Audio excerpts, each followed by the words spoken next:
28 वर्षीय अभिषेक महापात्रा को भी आखिरकार एयर एम्बुलेंस के द्वारा कोलकाता के एक निजी अस्पताल में शिफ्ट कर दिया गया।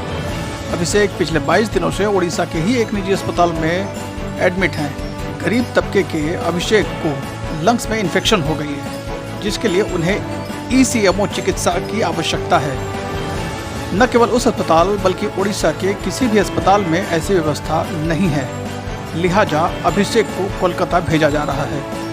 राज्य के बाहर होने वाले इस चिकित्सा पद्धति में लगभग 1.5 करोड़ के आसपास का खर्च होता है, जिसमें एयर एम्बुलेंस भी एक बड़ा रोल अदा करता है।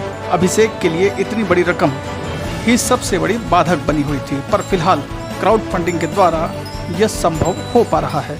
अभी तो क्राउड फंडिंग जितने अरेंज हो पाया है, हम लोग उसी से एयर एम्बुलेंस के माध्यम से लेके जा रहे हैं।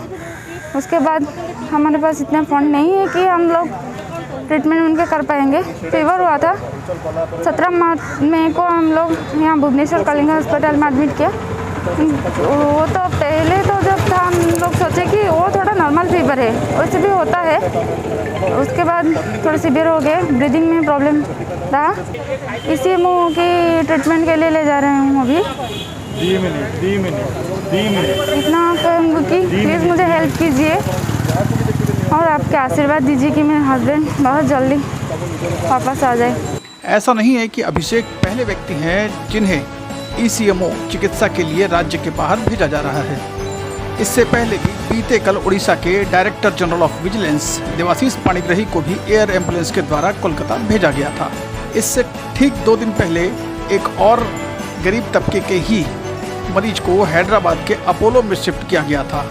कुल मिलाकर यदि कहें तो ECMO पद्धति की चिकित्सा मरीज के लिए ज़रूरत से ज़्यादा महंगी सिर्फ इसलिए होती है क्योंकि उसे राज्य के बाहर जाकर चिकित्सा करानी पड़ती है।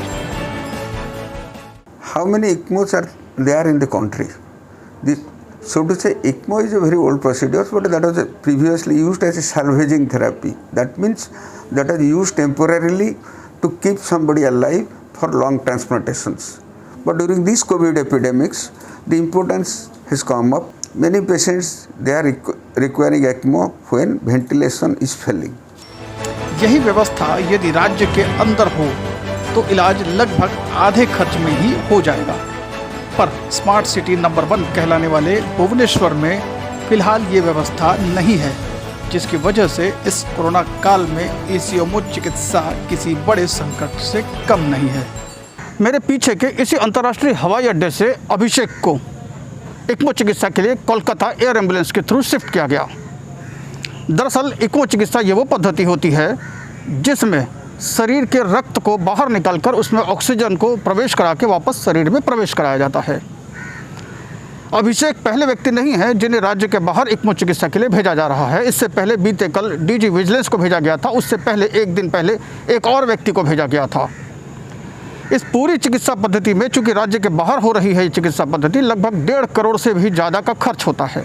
यदि यही व्यवस्था राज्य के अंदर यदि हो तो लगभग आधी कीमत में यानी आम आदमी के पहुंच के आसपास होगी।